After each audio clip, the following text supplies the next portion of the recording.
You're listening to the Pace Radio Network here at paceradio.net.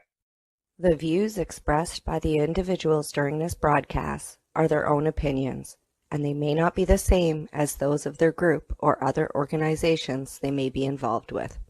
All medical advice during our broadcast is not a medical opinion and should be checked with your medical physician.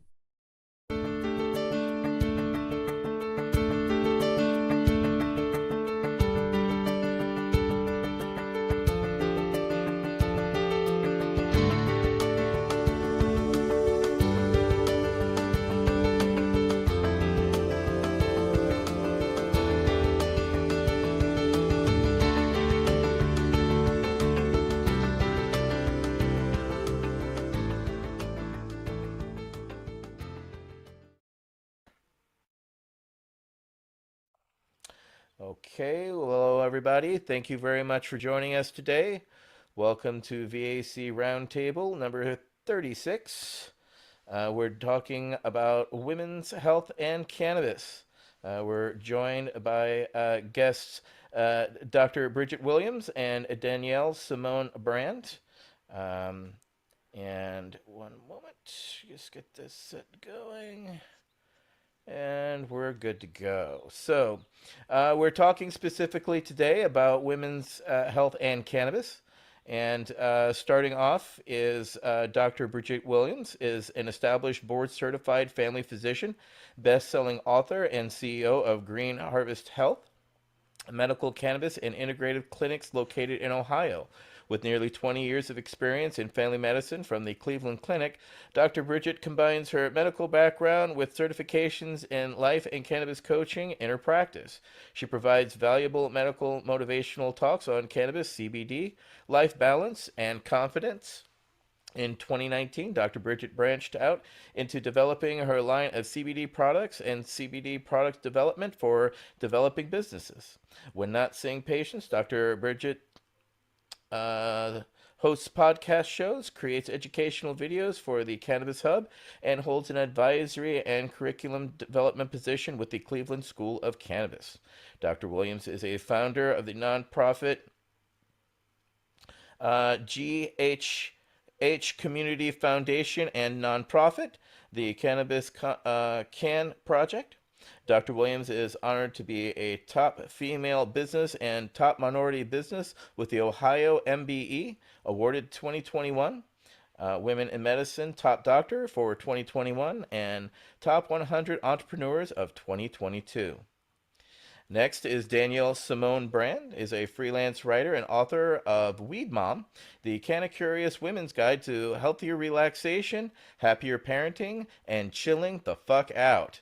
A few years ago, she wouldn't have self-described as a weed mom, but she's found her sparkle in writing about cannabis to inform and uplift, and occasionally challenge her readers while helping push the conversation forward. Her articles have appeared in numerous publications, including the New York Times, The Week, Civilized, Vice, Double Blind, What's Up Moms, and Scary Mommy.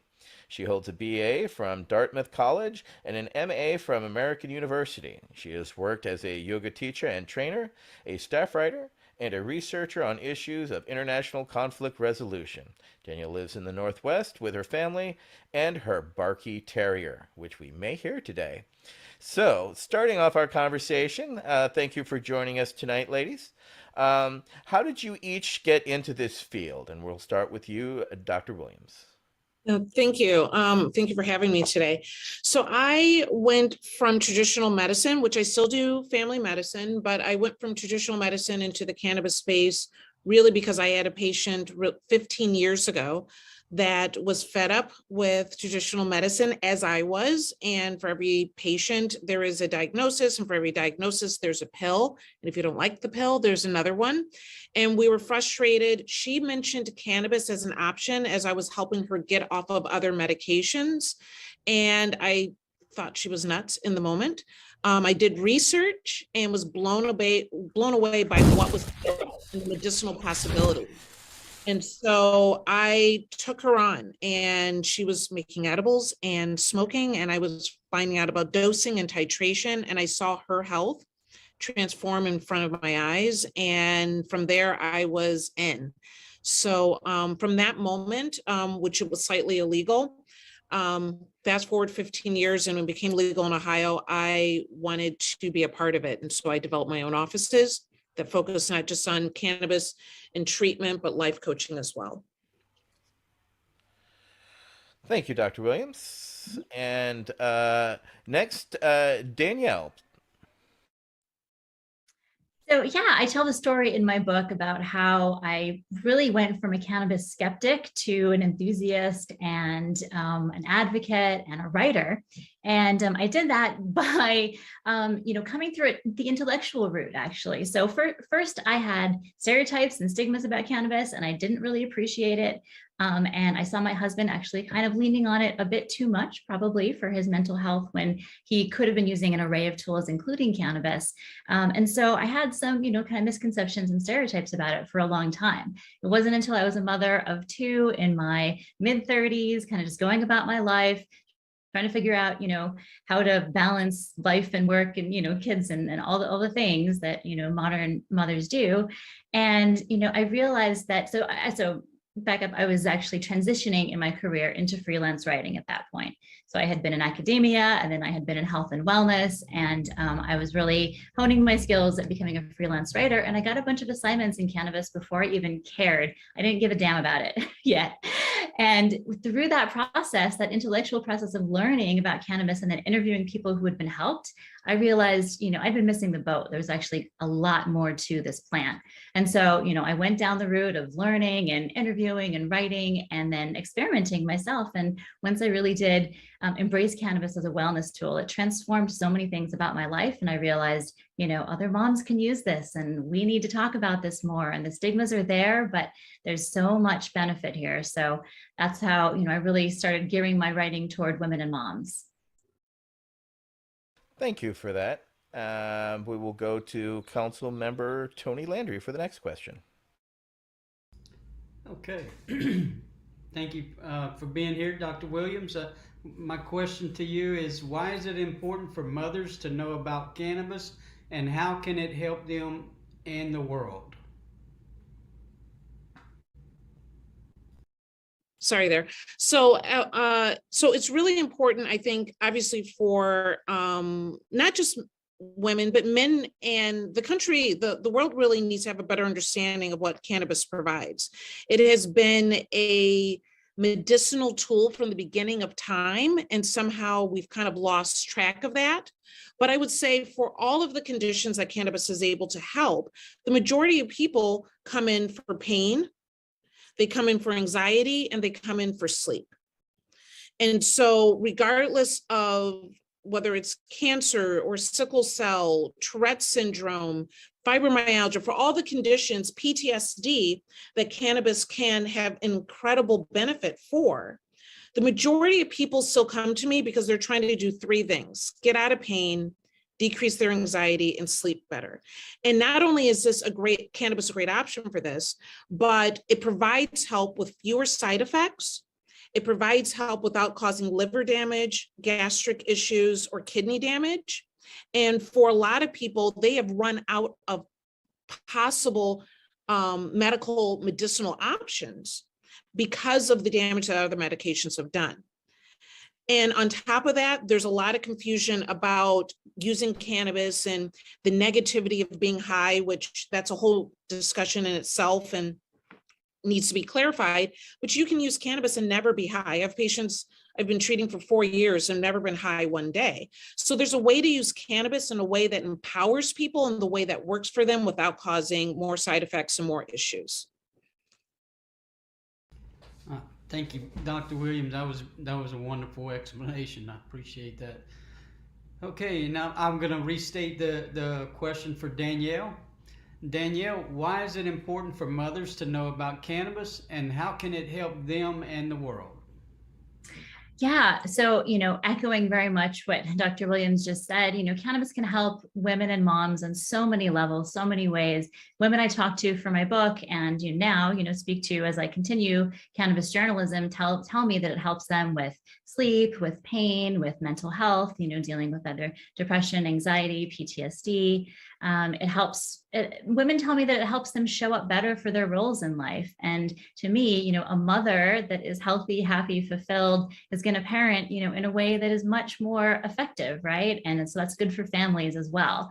I also, beyond the consumption question, and obviously there's of course medical uses that, that's huge. And that's, I leave that to Dr. Williams. But, beyond even the consumption aspect of it, it's a plant that can help solve the climate crisis. Like, it's not going to do everything all by itself, but I believe that cannabis can really help us in so many ways, from carbon sequestration to materials, being able to make things, that are biodegradable out of hemp. So I think that's something that we can all get behind in order to, to push this environmental question forward. And then also, I think it's a potential business opportunity. And that's a cool thing too, for small entrepreneurs, for moms, for maybe stay-at-home moms who need, some side income and they love cannabis, all the way, from those small fries to women who are CEOs and, running big MSOs in cannabis. I just think that this is an opportunity for women to really step up and be part of this new industry that's emerging. Thank you for that. Next up is Michael Green.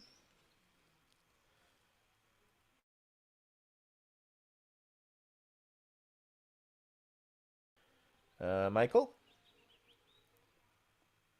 You are on mute, sir. Okay, I'm unmuted. I'm sorry. My a storm popped up, wiped out the internet, so I went to the phone. My question to you, Dr. Williams, and,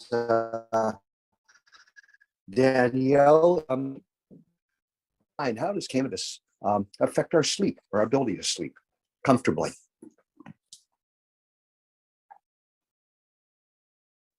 So yes. So like I said, that's one of the number one reasons people come in to see us, is that whether it is stress or pain or what have you, people have a lot of difficulty sleeping. And cannabis can be incredibly effective in this area. Number one, because it works with our circadian rhythms in such an incredible way.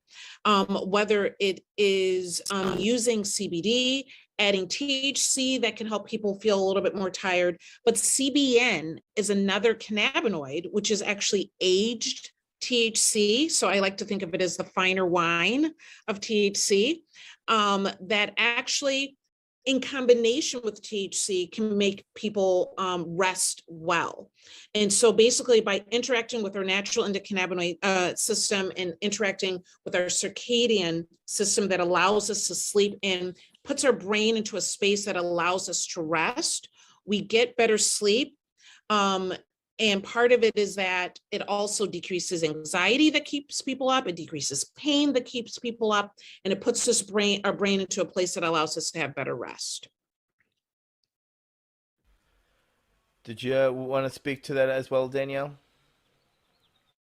Well, I am not going to be able to add to the medical side of that at all. But what I will say is that, sleep is across age ranges of people that I talk to is a really common reason that people come to cannabis. For even, younger folks who you don't necessarily think would have trouble sleeping, they do too. Like we, and women with mothers, especially, it was women who are mothers, especially in the early years, and then like transitioning from the early years into kind of the middle years of parenting, lots of sleep disturbances can come up. And so that's a need that I see across all different age ranges. And I also see that people are coming to the marketplace for these, kind of wellness reasons. Like maybe that would be, something they would go see a doctor for, but maybe not. Maybe they would just try to self-treat it at home with, some various herbs, melatonin, et cetera. And now they're learning that cannabis is another alternative, another, way to, pretty safely, naturally at home treat these things like sleep, disturbance or insomnia.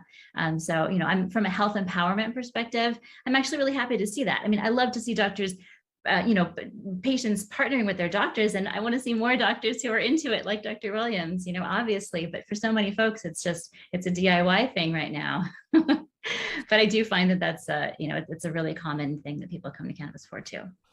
If I could just add to that, I love, Danielle, that you brought up that even for different ages, right? Because I feel that gosh, I feel like our young people are in a space that I don't think many of us we really realize. I think they have bigger pressures.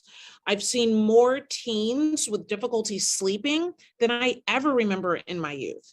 And so, though I don't first and foremost recommend THC to teenagers, I do recommend this as CBD as an option to help them with sleep and really kind of get their endocannabinoid system working in a way that allows them to rest better.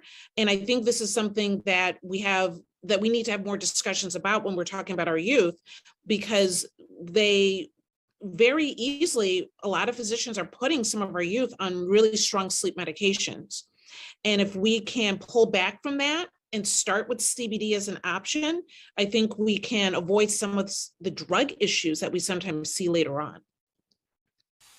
I agree and concur. It was rather fascinating. I've been in the medical cannabis dispensary game for 22 plus years, and for the first 18 years, we were seeing individual patients. A fascinating thing was in 2018 with the passage of Prop 64. We saw groups of people come. So many groups of people were coming, we had lines around the block. And so I would take off my badge, get a timer, and go to the back of the line, and then time how long it would take to go through the line.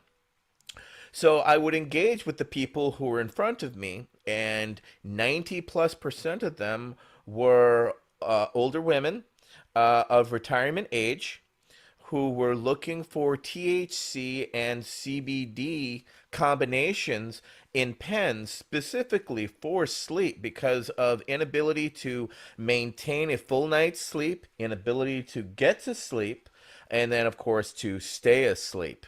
So that was one very fascinating to me to see the demographic, especially of retired people who were doing so specifically as they were stating, I no longer have to piss test.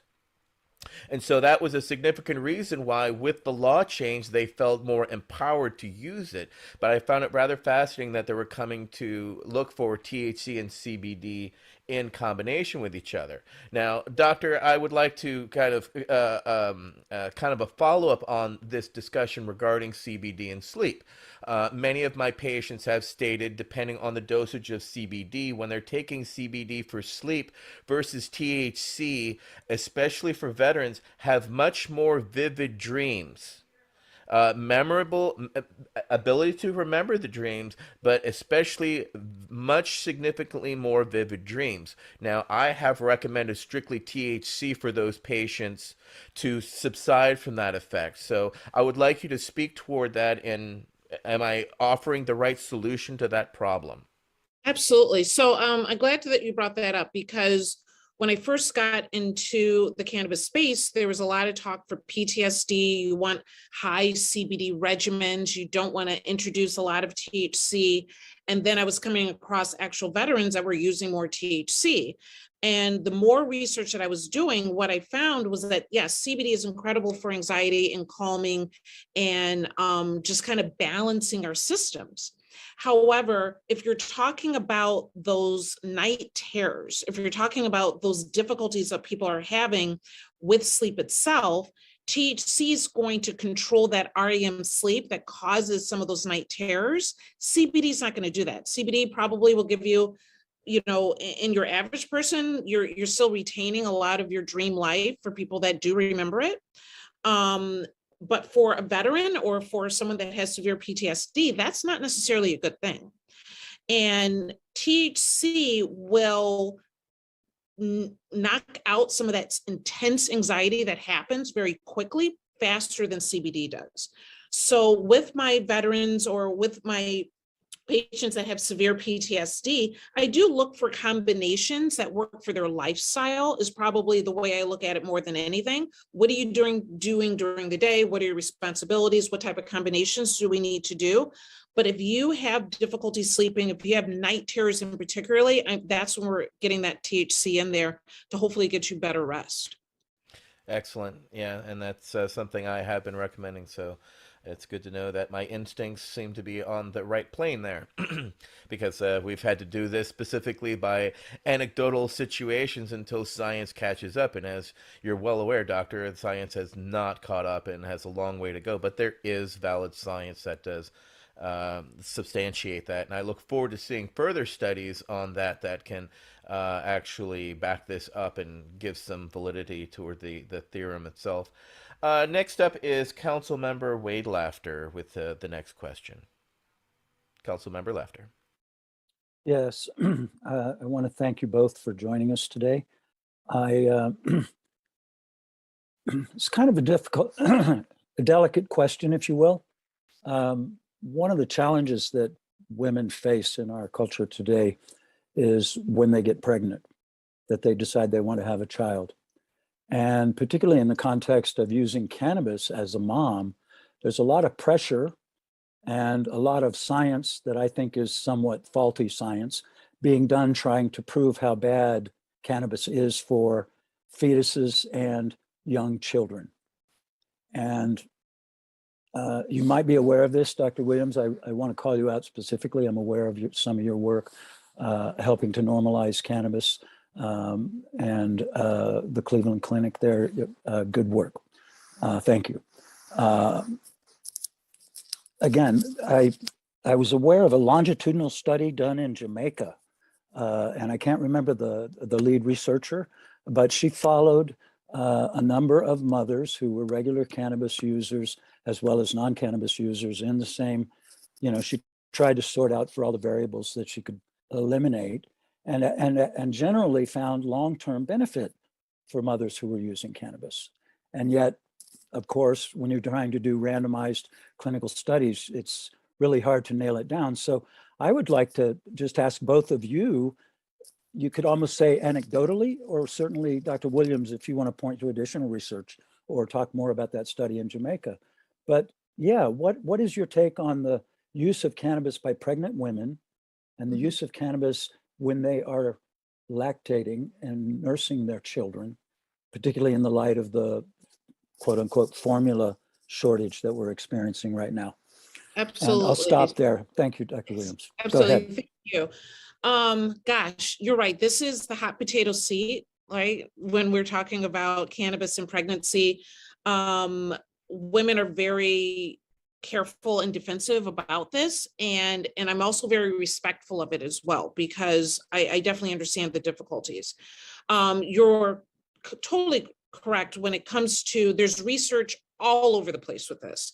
I've seen research, a British study from 2002 that found that there was no significant differences with women that were using cannabis as far as growth or controlling any other compounding factors.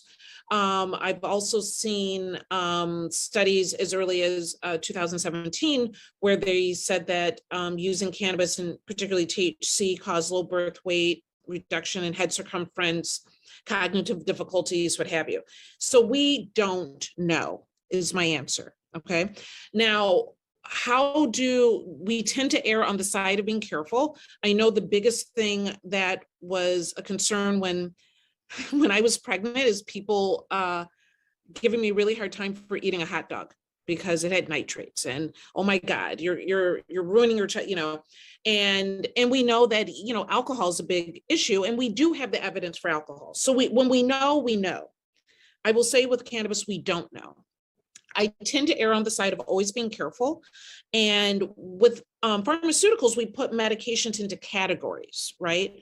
And so there's category B, which is considered safe. We look at Tylenol in this way. If you have issues, pain, what have you, take Tylenol, no issues.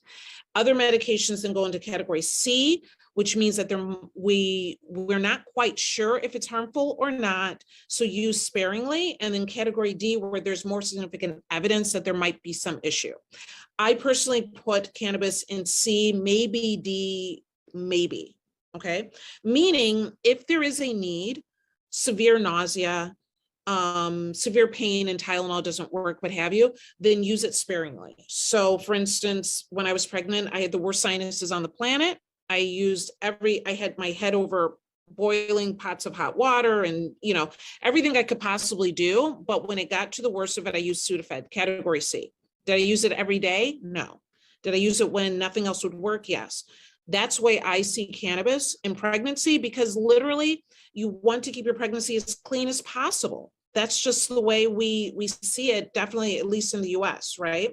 So use it sparingly if needed at all is the way that I look at it.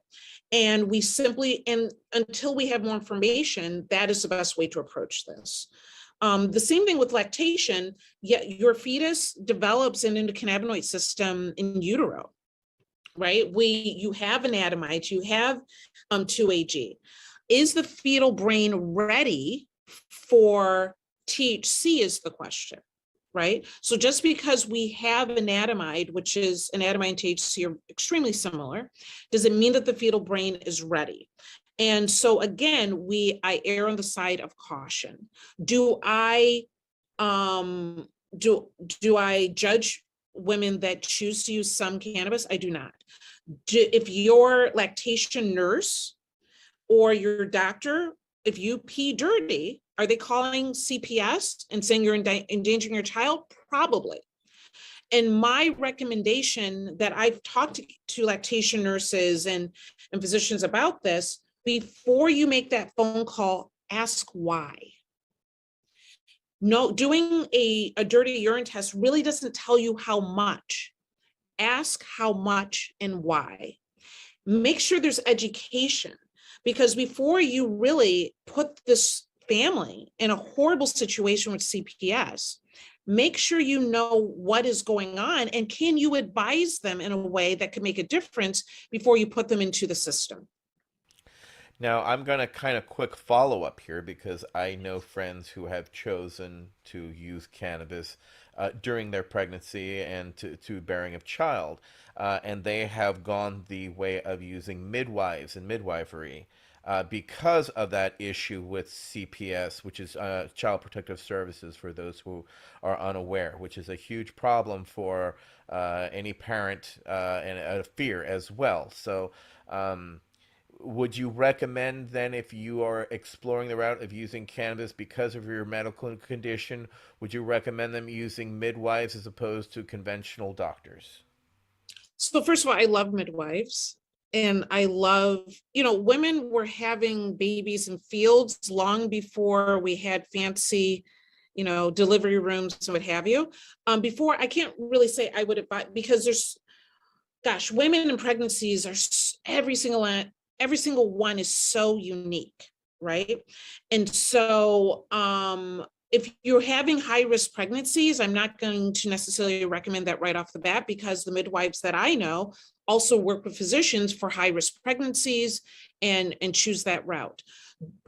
My answer is, and like I said, I love midwives. I would rather to see laws change than say, don't go to your doctor, right? I think we need to grow in how we treat women in pregnancy, and that women need more protection and more, think about everything we're doing around abortion right now, right? We need to have laws that protect us in our bodies.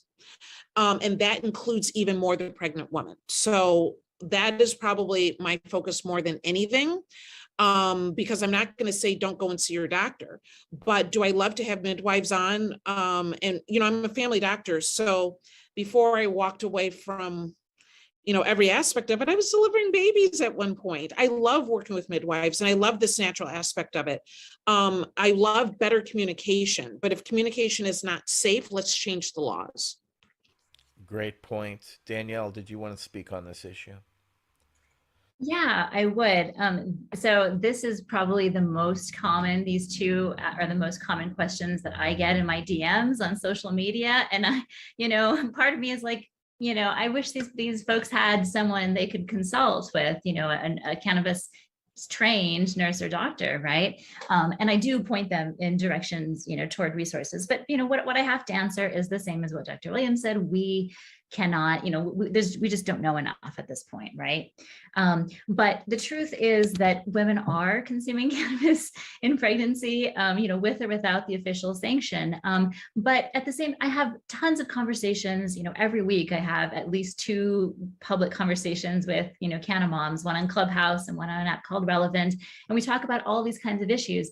And none of these moms are saying, I'm just recreationally like taking bong rips when I'm pregnant because it's fun. Like no one is saying that. They're saying it helps me with, nausea. It helps me with pain so that I can actually like run after my toddler while I'm pregnant, things like that. They're using it medicinally and mindfully. And I'm not saying, overuse doesn't happen or abuse doesn't happen, but for the most part, women are looking to cannabis as a wellness boost and not just like a way to numb out when they're pregnant. There's lots of different uses for the plant, and I'm not opposed to just chilling the F out, but obviously pregnancy is a different situation. And so so that's what I'm hearing, and that's what I'm seeing out in the community. And a lot of women are feeling like the bigger risk to them and to their babies is CPS, as was stated earlier.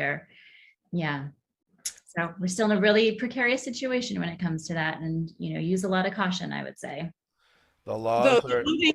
The one thing I would add is that even the research is showing that more and more women are using cannabis during pregnancy. So this isn't an anomaly. And, as Danielle is saying that, she is seeing this, people are talking about this. I have people talk to me about it. More women are using it. They don't necessarily, if we want clean pregnancies, for many people, a clean pregnancy is not taking a pharmaceutical. It would be taking a plant-based medicine, right? So we need to acknowledge the fact that more women are using it. I think 21% of women right now, if pregnant, are choosing cannabis as one of their options. So we need to realize what is actually happening and what the traditional medical community wants to happen, and meet somewhere in the middle there and protect the women that are pregnant. Wow, that is fascinating, that around 21%, and that's just who are reporting, so it's probably slightly higher than that, knowing how people are when they're trying to speak truthfully in drug interactions. It seems Michael Green has a follow-up. Councilmember Green. Thank you. Actually, 2 things. Number one, and I keep falling in and out because of the weather here, but I believe it was Melanie Dreyer that conducted that research. That was the Jamaican research. And secondly, based on what your last 2 comments, Bridget and Danielle, would you propose any kind of research modality where we could acquire this data and information on women using cannabis 21% or more during pregnancy? What would you your recommendations of how we could get clinical trials as well as anecdotal information? Well, I would say, first of all, I mean, there are two research studies that we're talking about. We're talking about cannabis use in pregnant women, and we're talking about what are the outcomes on these children. So that's a long-term longitudinal study, right? Because you don't know what the real outcome is with these infants until, we have more longitudinal studies. And I hope that some of this is going on currently, and I hope that we can do more in the future. As far as cannabis use, I want to say that the study that I was referring to was like 2014. And so think about where we were with cannabis in this country, 2014, versus how many states have medical cannabis as options now. And so we need to have more updated studies just to see what the use is, because if we can get those numbers out there, it is undeniable that we need to have more education for child protection services, for nurses, for doctors, and to really understand what should we do. There's so much emotional changes and pressure pregnant women are under to behave and do a certain way. And and the way society judges us, we need more information that supports pregnant women and what they experience, and less judgment and rules that narrow down their options. And very apt, considering the situation that we're currently looking at legally. Councilmember Pearson Kennedy Crosby has a follow-up as well. Yeah, I'll try to be brief with this. Thank you for being here. So, my better half, Megan, she was told by her midwife that a glass of wine would be okay every once in a while. Is that something that cannabis could counteract? Because I for one think that cannabis is much safer than alcohol. If you have any insight on that, it'd be great. So counteract, do you mean, is it better to use cannabis over alcohol, or what do you mean by counteract? So she was told she had high blood pressure while she was pregnant. And the midwife instructed her to have a glass of wine every once in a while if she felt the blood pressure cuff was saying that she had high, that it was high. Could cannabis help with that by any chance? The verdict is still really out when we talk about cannabis and blood pressure, simply because there's so much variance throughout the day for every individual, and you need continuous medication on board to address blood pressure, right? So that's why, and if we're talking about pregnancy specifically, high blood pressure in pregnancy can be incredibly dangerous for the mother as well as for the baby. So this is where we're getting into a very specific realm that even with my regular cannabis patients, I tend to err on the side of pharmaceuticals, only because the variance throughout the day and the severity of elevated blood pressure can be so bad and it's worse in pregnant women than can be in your average, individual. And we don't have a dosage that can really say it addresses this blood pressure at this level. So I understand the glass of wine for relaxation, because to be honest, a lot of blood pressure in this country has to do with high stress living and behavior. Do I think cannabis is safer than alcohol during pregnancy? Yeah, I do. The outcome, the likelihood of addiction, and how that can escalate for someone. You don't want that during pregnancy. And again, I'm not chastising the occasional glass of wine even during pregnancy.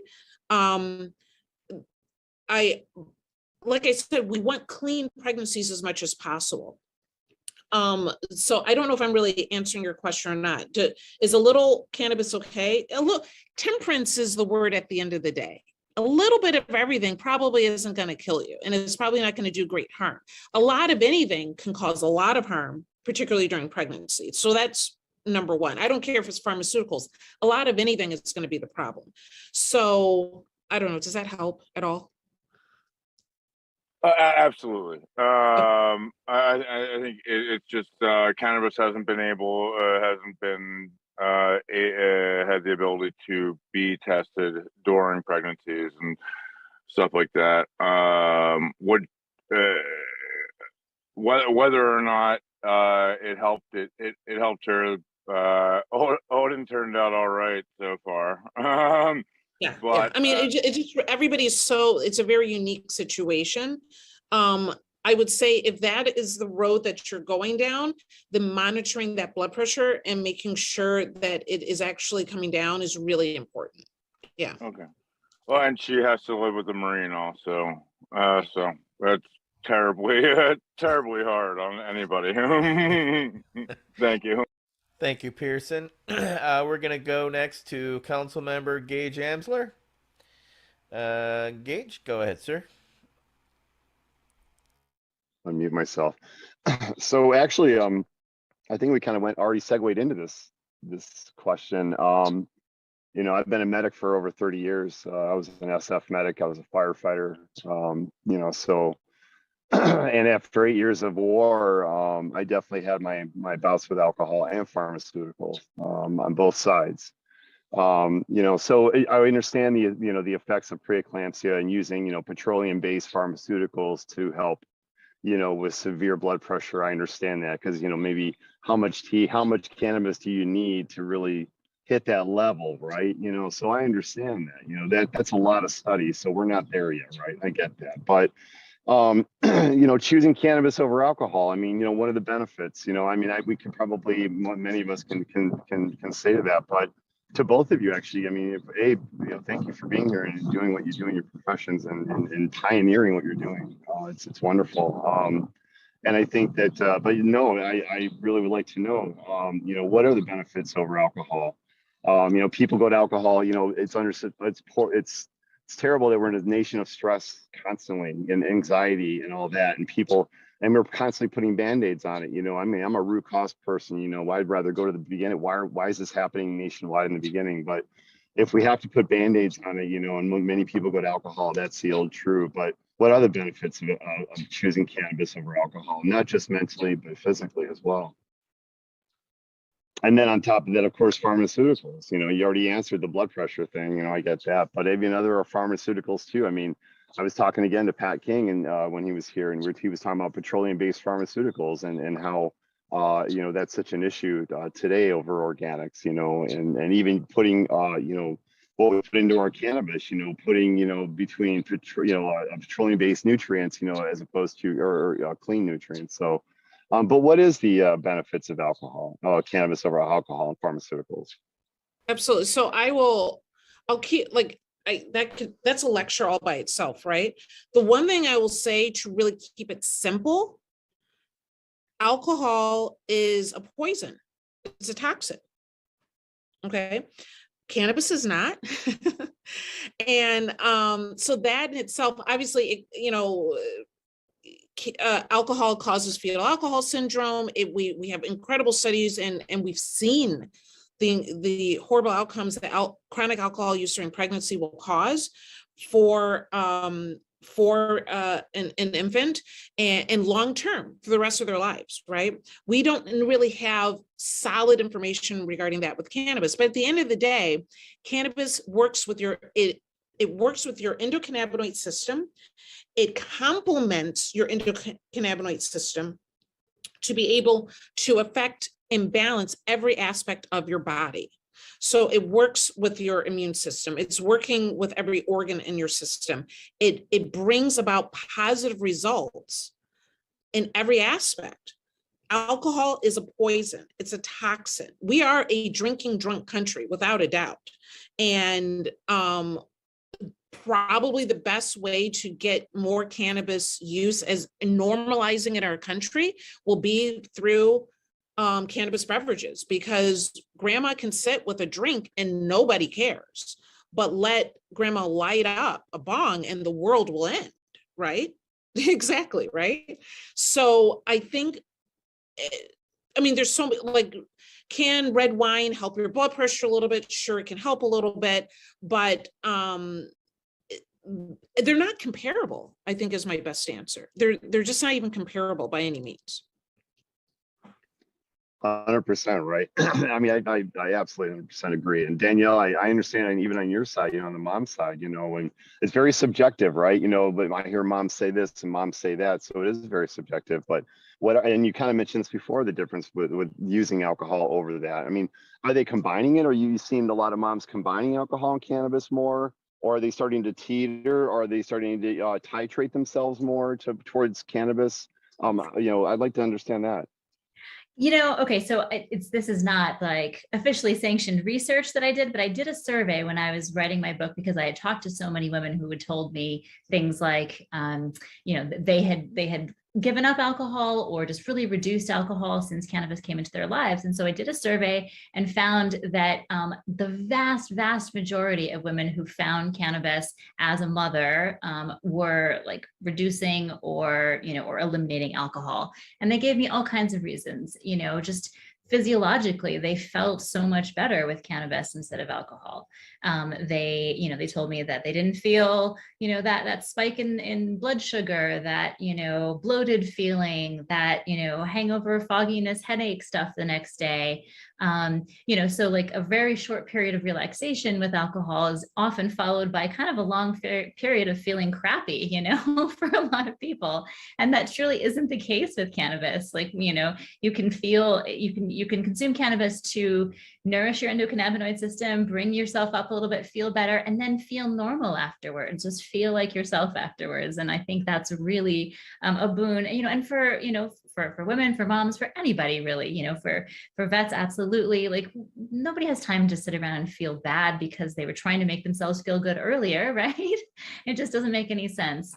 Actually in my book, I know Michael might want to bring this up, but in my book, the preface is, "Dear Alcohol, we're breaking up."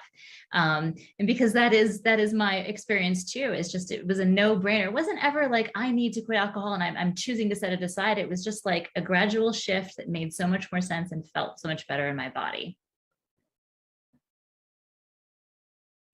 Absolutely. And well, the biggest problem, as we've seen, is the laws. And of course the difference between, I think, alcohol and cannabis is the ability for cannabis to stay and store itself in the blood system, whereas the easier use for people, or a consideration, has been alcohol because it is flushed through the system quite quickly. You're listening to the Pace Radio Network here at paceradio.net. Cannabis edibles are an effective way to manage pain and other ailments, especially when you deal with your trusted partner, Legacy 420, in Tyendinaga Mohawk territory. You see, we lab test every product on site to ensure proper dosage every time, which is critical when consuming cannabis edibles. All Legacy 420 edibles are made by our classically trained baker and chocolatier, and we also have super tasty vegan options. Our baker has been in the industry for 25 years. She's also a chocolatier. Everything from savory to sweet, your chocolate bars, brownies, butter tarts, you name it, we make it. Talk to our knowledgeable Cannatex about our incredible variety available. Give your trusted partners a call. Legacy 420 out on your road.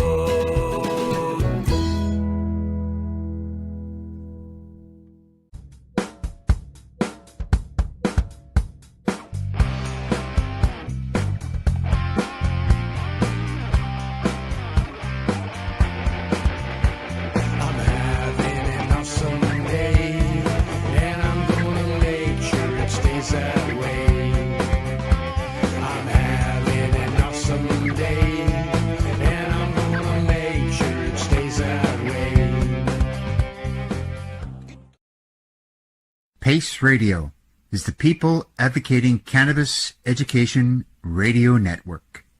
Limestone City Hydroponics is Kingston, Ontario's hydroponics shop. Take your growing to the next level and create the optimal environment with a tent kit, or maximize your yield with an ebb and flow flood table kit. Either way, Limestone City Hydroponics has more sizes and options to fit your needs. Are you looking for the power of the sun that adapts to your budget? Then look no further, as they have professional grow lighting. They have indoor grow systems that are easy and cost effective, with many options to fit your living space and lifestyle. Cultivate your growing potential. We have everything you need to succeed. And if you can't make it to the store, they offer local delivery to the greater Kingston area. Remember, when you're looking for experts to help you grow, then look no further than the locally owned Limestone City Hydroponics, 105 Sunderland Drive in Kingston, Ontario. Call them at 613-548-0420. Enjoy the buzz of legalization with Campbellford Lifestyle Shop. From lights to plant nutrients, books, consumption accessories, and more, we've got all your basics to grow or consume cannabis. Visit our info center or take a look at our piercing services and body jewelry, now available in-store through Campbellford Lifestyle Shop, 17 Bridge Street West, Campbellford. We are People Advocating Cannabis Education here at paceradio.net. Michael Green, you wanted to have a follow-up, sir? I did, and I've actually, Simone just beat me to the punch. I curate the books that I make available on my website, Cannabis Libris. When I first came on to Weed Mom, first thing I read was her preface, and it's this wonderful, lyrical breakup letter with alcohol, setting the tone and the stage for what came next in her book. And I've truly truly would recommend someone give that a read, and then check out the book. But it was amazing, set the whole tone. So thank you for that, Danielle. That's what.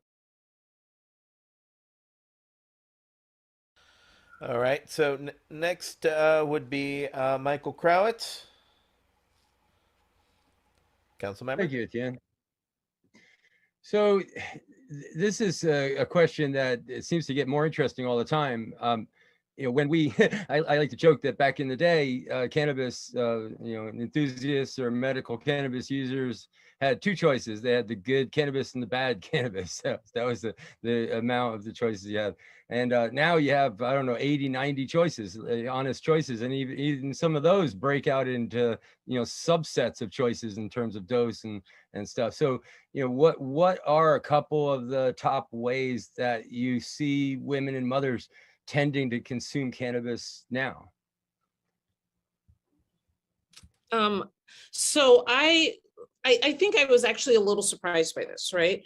So number one, the main ways that women tend to consume cannabis are gummies, vape cartridges, and topicals. And that in itself wasn't surprising. I think what got me was coming before there was COVID, believe it or not, right? There was a time before, we were talking a lot about lipoid pneumonia, where people that were using vape cartridges were getting very, very ill and dying sometimes because if they were getting street ones or ones that had been contaminated with vitamin E, they were actually dying from lipoid pneumonia. This was a huge thing. There was a lot of coverage about it. Then COVID happened. And it's almost like it disappeared. I think partly it's because we didn't know what the source was. And once we figured it out, I think we were able to get rid of that quite a bit. And with more testing, which I'm hoping is happening more and more, people were able to identify it. So when I started seeing patients around this time, I was surprised how many of my elderly women were very much into vape cartridges. And I thought, because at one point I had to explain it a lot. No, it's been tested. It is safe. It's easy to use. You don't have to worry about it. And I had, at one point I had a lot of kickback, and eventually they were requesting that I recommend vape cartridges. But I think it was, first of all, it wasn't hitting them in the face in the news anymore. And so people kind of forgot some of the issues that had happened, and you can't deny the ease of it without a doubt. And women tend to go for something that is discreet and easy to obtain and use. And edibles do that. Gummies come in these nice little easy already set sizes and packages. The vape cartridges don't require a wonderful skill set of the grinder and the rolling and, everything in between. And for those that are sometimes even apprehensive, topicals are a great place to start. So without a doubt. And the moms? Yes, absolutely. So, I kind of can separate categories just a little bit between sort of OG canna moms, women who have been consuming for a long time, and, the newbies who are coming in now with the legal marketplace. And so generally speaking, it seems like the women who've been exposed to cannabis a lot longer, they tend towards the flower and the homemade edibles and things like that, because that was the only thing that was available for a long time. And also, many people feel like that gives them the most, benefit, is just, smoking or vaporizing flower. I'm also not a big fan of vape cartridges, but that is an easy entry. And that is honestly how I first started my cannabis journey, because I didn't want to fuss with all the things that I didn't understand yet. Once I got a little taste of it, then I realized that I actually wanted a relationship with flower, and I love to handle it and smell it and get the terpenes and, and to smoke it now. But, easy entry is important. And I think now with the legal marketplace in so many states, there's just, there are products that are more appealing to women, like Dr. Williams, was saying, there are the microdosed edibles. There's more and more beverages coming on the market all the time, including faster acting ones that actually feel more like the onset of alcohol, things like that. That just this diversity of products and this, precisely dosed and more sort of accountability for the products. It does bring in more women and more curious people, more canna curious people. Right on. Thank you very much. Next question is, what are the reasons women and especially veterans are consuming cannabis, and how are you finding it's helping them? Dr. Williams, we'll start with you. Yeah, so gosh, my veteran population is so near and dear to my heart. I number one, my very first patient that walked through the door was a veteran. This was during December, and he was all set because he also played Santa. So it's like this, mythical image walked in, and I started this great relationship with him. And he also taught me so much in that first year that we had opened. So a lot of my and I think this is really an important point. My veterans use cannabis to feel normal, period. It's people, I think, assume if you're using cannabis, you're getting high and that you're walking around in this, psychedelic cloud of some sort. Most of my veterans use cannabis to feel normal. Now, what normal is going to be different for you than it is for me and what have you. But it's for my veterans, it's not so much about the high, it's about functioning. It's about being able to interact. It's about being able to sleep. It's just about feeling normal. And so that they can actually work and have relationships with their family members and their children. It is, and I think it's so overlooked and such a shame how something that is so simple has been really inaccessible legally for veterans for such a long time. But at the end of the day, it's about feeling normal for so many people.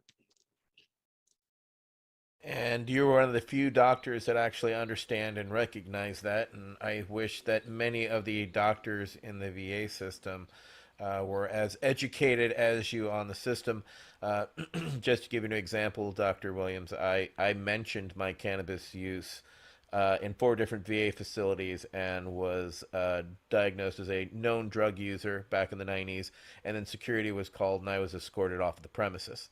So one of the reasons I created and worked with patients at Berkeley Patients Group was to create a safe place where no one would have to feel that shame of that stigma, which is a reality that comes with it.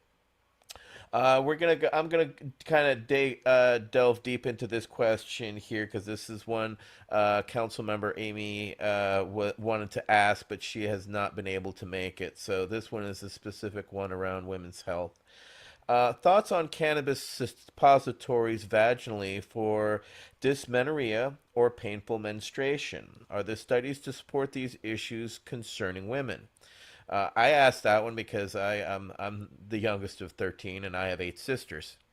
And one of my sisters has absolutely bedbound by her PMS, and especially during her menstruation, is so heavy and painful. She had to be regulated using specifically, she had to go on the pill for it at the age of 16, etc. So this is a reality that, and it's I kind of asked this follow up there because asking about suppositories, because the most that women see specifically for them are the sexual pleasure products that are on the market. And are we doing enough to support the endocannabinoid system in women's health and to promote these types of studies so that we can have more holistic products as opposed to just these sexual gizmos, quote unquote? So I'll start with Dr. Williams, then we'll go to you, Danielle. So are we doing, no, we're not doing enough. And you're not really going to probably see as much as we should until the pharmaceutical companies that are making a whole lot of synthetic options currently, they're right on our heels, creating all sorts of synthetic options around this, which I'm not the biggest fan of because no synthetic has ever measured up to a natural plant, period. Okay. The other aspect of this, and I'm all about the CBD and THC and what have you, but some of our minor cannabinoids are phenomenal in this area. And so if we're looking at CBG and CBN and some of these other cannabinoids, they actually complement, if not surpass, the ability of COX-2 inhibitors as far as being an anti-inflammatory and decreasing pain. So COX-2 inhibitors, people are familiar with like Celebrex, Mobix. Some of those are a different category of anti-inflammatories than your Motrin and Aleve and some of these other ones, right? And so they're like the more higher powered ones that physicians usually put you on, with the other anti-inflammatories don't work. So we need to not just make another CBD product and another THC product, but we need to make what, and I'm all about the isolates and kind of reformulating, and I'm a terpene nut, so throw that in there as well, because they're incredible for pain and inflammation. But we need to look at some of these other minor cannabinoids and create products for women that help in that way. I think suppositories, I don't think in the state of Ohio, we can have THC suppositories even. And so we need to get that available. We need to have this medicinal. The states get so excited about the money that starts rolling in and that they want to just be medicinal, but they only really allow more and more THC products because that's where the money is. We need to think medicinally and make sure that women and our medical patients have medical options that help. And that means suppositories need to be more available, as well as more and more minor cannabinoids that can make a huge difference. So a kind of a cocktail suppository in that sense. So yeah. Excellent. Danielle. Yeah, so I've even had a chance to review some of these products, suppositories, and, the really interesting, I do think that, as Dr. Felicia Dawson sometimes says, the marketing is way out ahead of the science, right? In so many of these things. But I think that, there is a really interesting place for this. And with women that I talked to for my chapter in the book on sexual health, it was pretty evenly divided between women who were saying that cannabis helps them in some way, either recover from or with pain, or just it helped them recover from pain, or it helped them enhance sensation. So those were two different things, but they're also related. So sexual wellness is part of health, I believe, absolutely. And people have a right to, women have a right to feel good about their bodies and about their whole reproductive system. And I'm finding that women are sometimes even just formulating suppositories at home, using CBD, using THC. Also, interestingly, since I wrote the book, it does seem, so I wrote in the book that suppositories containing THC probably won't have an effect on, won't get you high, basically won't be psychoactive. Now, I don't think that's true anymore. It seems like more and more people are saying that with the right dose, vaginal application of THC actually can be psychoactive. So I find that actually really interesting. We have endocannabinoid systems all through the reproductive tract. We have endocannabinoid receptors all through the reproductive tract. So I find that super, super interesting. And, I think maybe this is a little bit woo-woo or whatever, but I do think that women have a special relationship with this plant. The flowers are female after all, right?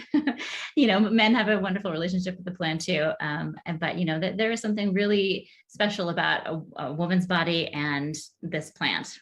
That's just my belief. Dr. Williams, did you want to follow up there? No, I agree. And I do think that what makes a suppository psychoactive is where it hits the bloodstream, right?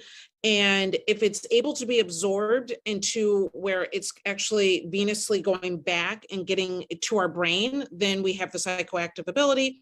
If it ends up hitting the bloodstream and actually kind of either staying locally or into more of an arterial tract where it does not get a chance to get back to the brain, then that's where, or it's metabolized before it gets back to the brain. That's really what the difference ends up being. We see that definitely with suppositories in the rectal system, without a doubt. Placement is everything. And so if it's a little bit higher up, it's going to hit your brain. If it's a little bit lower down, it won't. It's just really where it's located and what system that it ends up being absorbed into. Now, I'm going to ask a kind of an obscure question here, because I know that when you ingest cannabis orally, it can turn to alexihydroxy metabolite when it goes through the liver. Is that the same? Can you get that same absorption vaginally or anally that gets that same effect, or is it a different effect than the alexihydroxy metabolite, which tends to be psychoactive for people? Right. So, okay, so delta 9 THC is what we're used to when we inhale. It's what we get the majority of in our topicals and, other preparations. When it goes through the liver, when it's metabolized through the liver is where we get the 11-hydroxy. We still get delta 9 from it as well, but that's when we get the 11-hydroxy THC, which penetrates the blood-brain barrier into our brain and causes, people will say more high. I think sometimes it's more of a different high than you get with just delta 9 THC, but it's because it's metabolized through the liver, right? And that's really where the difference comes. Thank you for that clarification. I will go to Pearson Kennedy Crosby with a question. Pearson?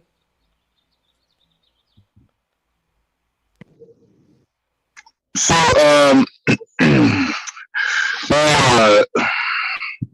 really loud, sir. Can you turn down your volume somewhat? I don't know. Too much? Still? That's better. Go ahead. Cool. I apologize. What are some of the stigmas that mothers face when it comes to cannabis, and how do you believe that they should address them?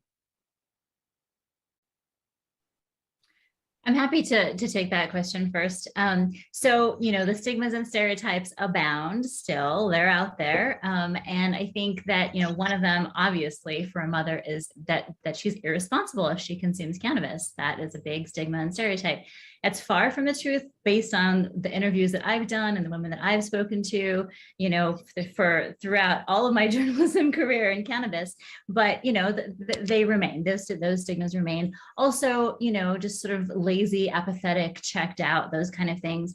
And, I think that the truth is with cannabis that's somewhat dose dependent, and that, with a larger dose, we can kind of check out a little bit. I think that, most people would admit that to a certain degree, but with a lower dose, with a more moderate dose, many women tell me, and I find this myself with my own children, that I tune in better. So I'm actually like more attuned to them, more sensitive to their needs and their interests and their conversations. And so many moms that I interviewed told me that. So I think that these stereotypes that exist of it's irresponsible, it's lazy, it's unsafe, you'll be checked out as a mom if you consume, and that is just not true. Also, the fact is that a lot of people use cannabis as a productivity boost, as a creativity boost. Again, it's dose dependent, it's strain and product dependent. There's so many factors, and for people learning how to dial that in, it can be a little bit tough, but it's not a one size fits all, as we know, and there are so many ways to consume this plant, many of which are not psychoactive at all. So, I love psychoactivity, but it doesn't have a place in, every moment of my day either. So I think that, so I hope that answers the question. It's a wonderful way to put it. Absolutely. Thank you. Dr. Williams? Yeah, so in our book, Courage in Cannabis, so we launched a book in December where we got 18 authors that share how cannabis has changed their life. And so we have moms in the book. We also have adult children that were preparing cannabis for their mothers during their illness.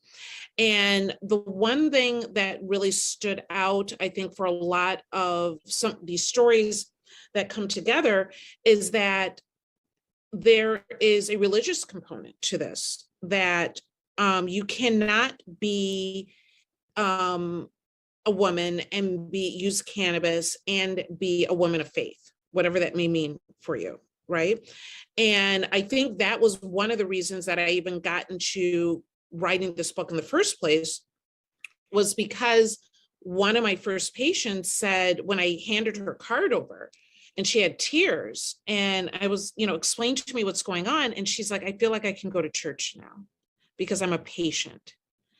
And so that in itself was so incredibly compelling to me. Even the thought that women are giving cannabis to their children, like, we have such an incredible responsibility, not just for our bodies, not just for the ability that we're able to have children and this child during pregnancy and lactation, but once we actually have these children on this earth, our responsibility towards them and how we raise them, we're critiqued and judged every day. And so there's one mom in the book that is a doctor that wanted to give really CBD, any form of cannabis, to her dying child with epilepsy. And where she was living, she needed to have a sign off for another physician and could not get it, period. Neurologists were turning her away, and the son is dying. He is now a thriving, happy, skiing child, that can now interact because one of her coworkers finally said, I don't even know anything about this cannabis thing, but I'll sign it because the alternative is really death, right? Another mom in the book her child had a brain tumor, highly active in her church. And she had to really choose her faith over her child.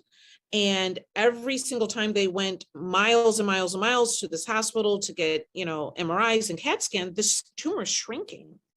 So eventually, and the church was very involved in praying over this child. And so they were very involved in the process.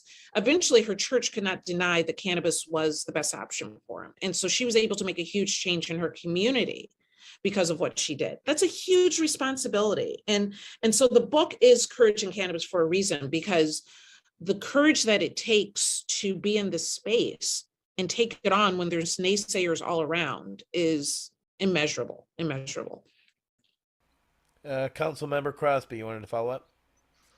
Yeah, not even, so this is just a comment. The responsibility along with being a mother, I'm a stay-at-home dad for the last 3 years, is incredible. It's just one of those things, just the weight that is put upon a person that welcomes new life and onto this earth and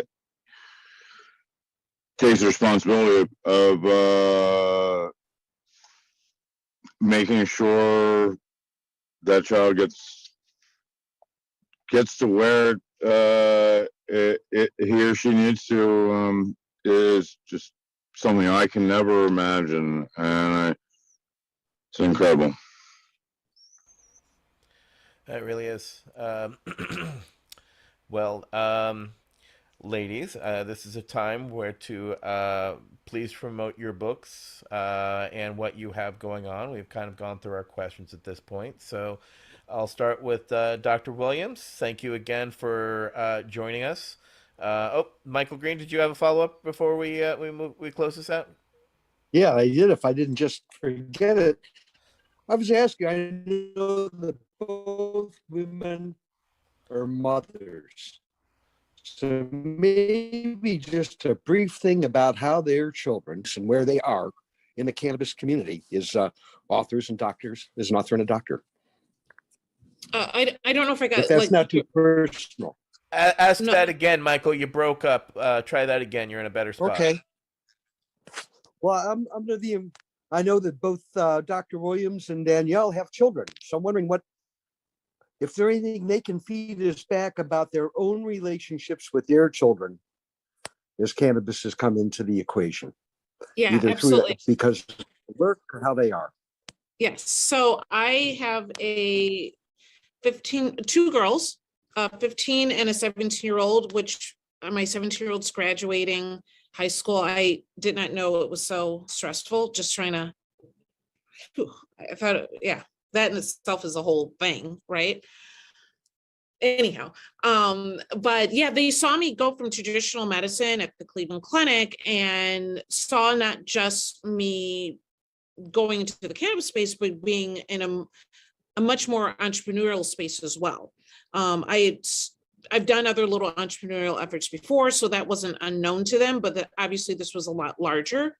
And they saw me taking on something that was not generally accepted.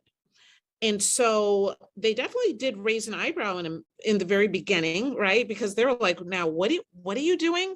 But they definitely see me being a champion for patients.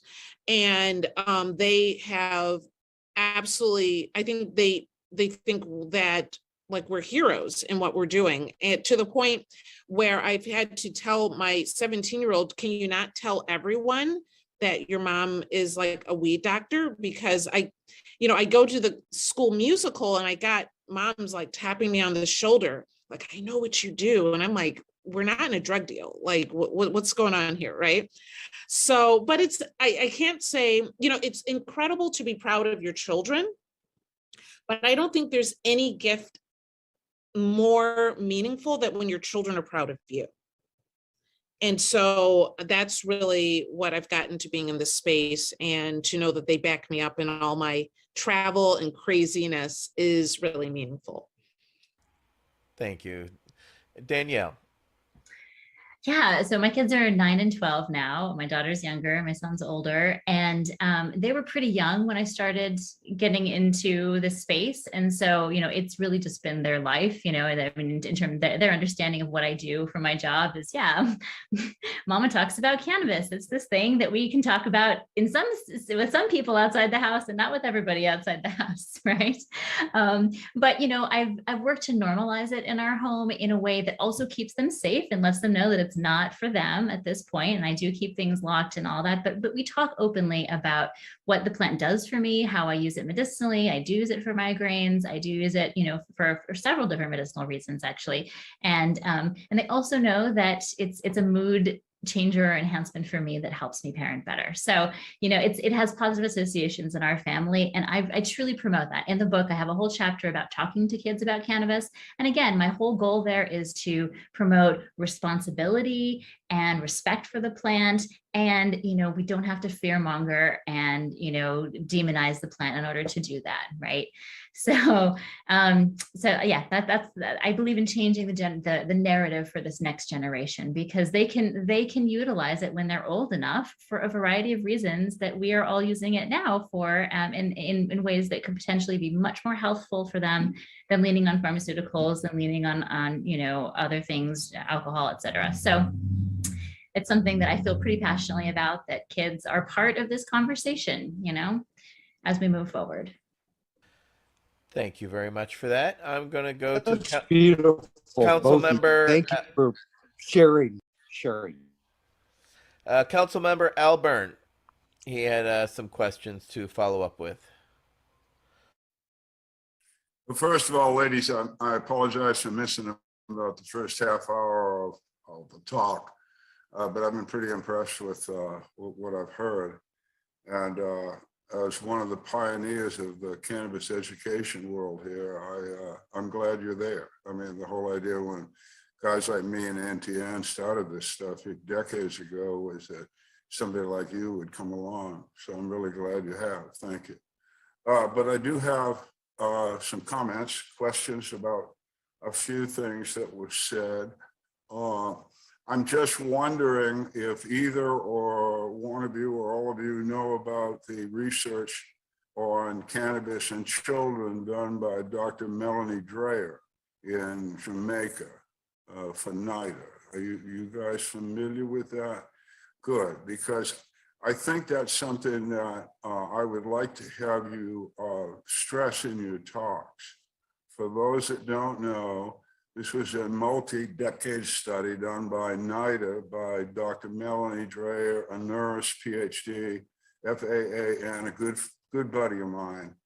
And what she found, in essence, was that women who had used cannabis during their pregnancy, and then after the child was born, immediately after the child was born, that mother or the midwife gave that child a marijuana tea, a cannabis tea.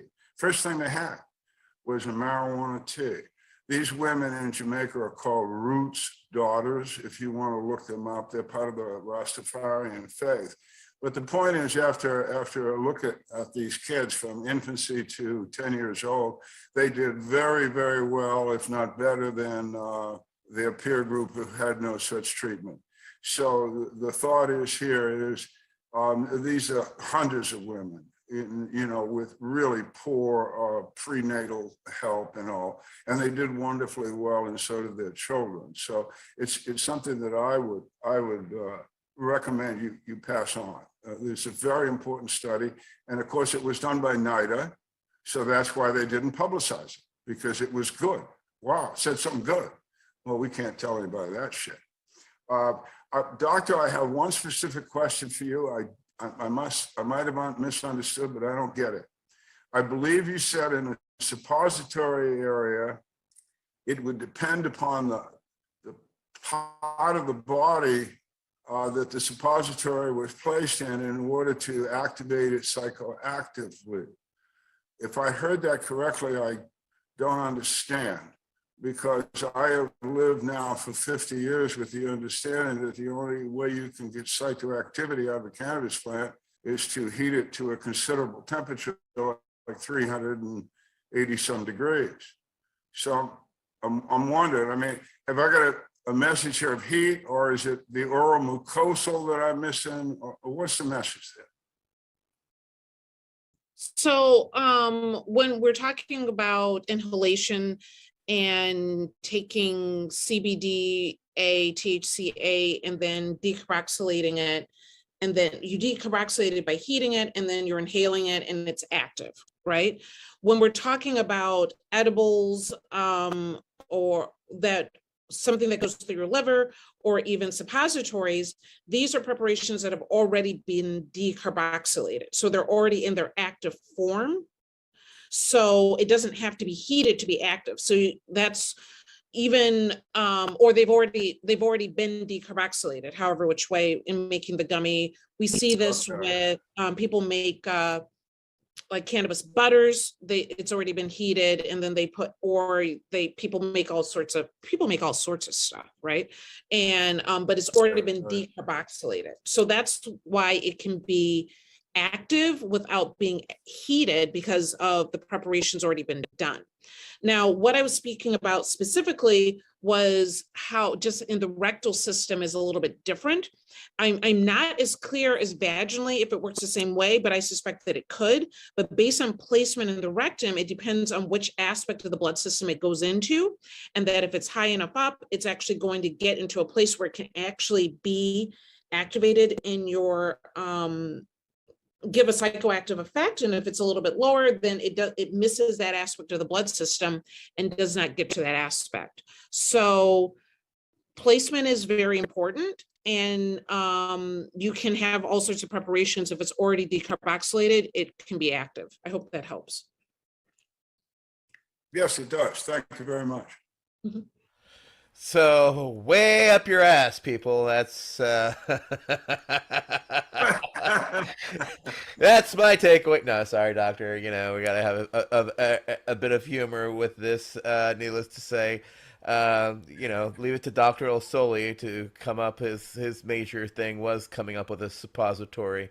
So my friend always said, leave it to the government. When they finally figured out something with cannabis, it would be something that they'd stick up your ass. So But of course, people have to also understand medically the majority of medications over in Europe are done rectally, whereas here in the United States, we tend to be the oral people. So it also depends on what part of the world that you're in, needless to say. So that's, Al, did you have any other follow-up questions? No, thank you, ladies. It's very informative. Glad to have you come back sometime and do this again. We especially wanted to have a conversation that would be important to our female vets, our sisters. There's a lot of us out there, and so this I'm sure will be followed by them. And thank you again. It's very nice of you to come. So then, Dr. Williams, please talk about your book and any upcoming things that you have or that you'll be on, or your Clubhouse show. Absolutely. So I don't know. I feel like there's always something happening, right? But if you wanted to learn more about the stories that I had shared, definitely go to courageincannabis.com. It's where you can see more about the book, as well as see more about our authors. And the book is also available on Amazon and I don't know, wherever Barnes and Nobles and Walmart, wherever they sell books, right?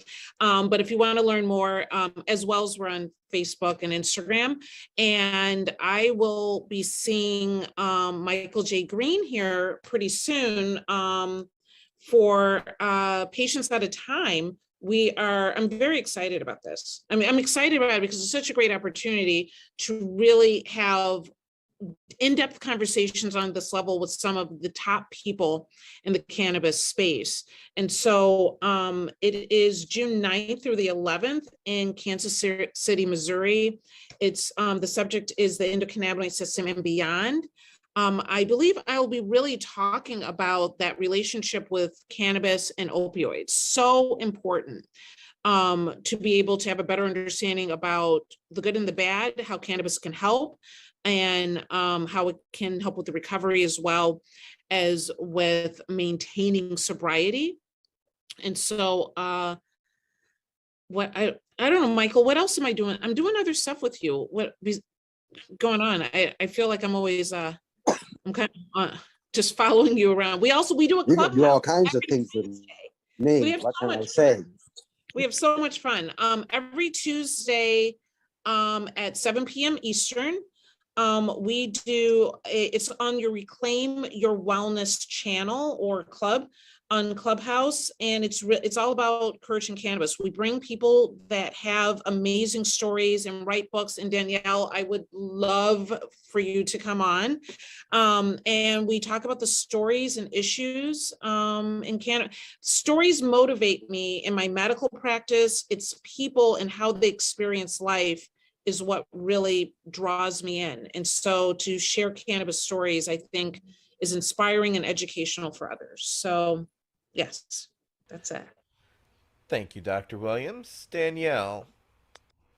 Yes, I have been meaning to pick up Dr. Williams's book because I know some of the authors, including Joyce Gerber. I've been on her show, and yeah, I speak with her often on Clubhouse too. So I absolutely am going to put that on my list. And my book is called Weed Mom. It's got a long subtitle, but all you need to know is Weed Mom. It's on Amazon. It's also available through local bookstores if you ask for it. That's always a nice thing to support local businesses if you don't want to support the big A. And I can be found at Danielle Simone Brand on Instagram. Same thing for my website, DanielleSimoneBrand.com. I do a couple of live talks every week, or conversations. One is Sunday mornings in the Canmom High Society Clubhouse on the Clubhouse app. That's Sunday mornings from 9 to 11 Mountain Time. That's my time zone. But we have people joining us from all over. And then I also do a Wednesday night show on an app called Relevant. You can just reach out to me. Anyone can reach out to me if they want to find those things. And and then one event that I'd like to talk about is next week, Wednesday. I'm having a Canamom social, and it's all online. So women from all over the place can come. It's with a group called Tokeativity. That's like toke-ativity, like positivity and toking together. So that's a lot of fun, and we're going to be talking about all things Canamom. Very good. Outstanding. Well, needless to say, thank you all very much for joining us today. It has been very informative, and again, you are definitely welcome back, the both of you, anytime. We'd love to have you and further the conversations. I'll pop onto your Clubhouse and check it out for sure, as well as we'll be recommending some books to some friends for the holidays, etc. So thank you all very much. So thank you, Dr. Bridget Williams, Danielle Simone Brand, our council members, Michael Crowitz, Gage Amsler, Brian Buckley, Al Byrne, Tony Landry, Wade Laughter, Michael Green, Pearson Kennedy Crosby, and Georgia Armstrong, who were here earlier as well. And a shout out to Amy. Sorry you couldn't make it. Much love. This has been the V.A.C. Roundtable number 36, so Women's health, and cannabis. So we'll be back in 2 weeks. So you can check us out on our V.A.C. YouTube channel, Veterans Action Council YouTube channel, where this will be available and available for sharing and replaying. So thank you all very much. Have a great rest of your weekend, and we'll talk to you soon.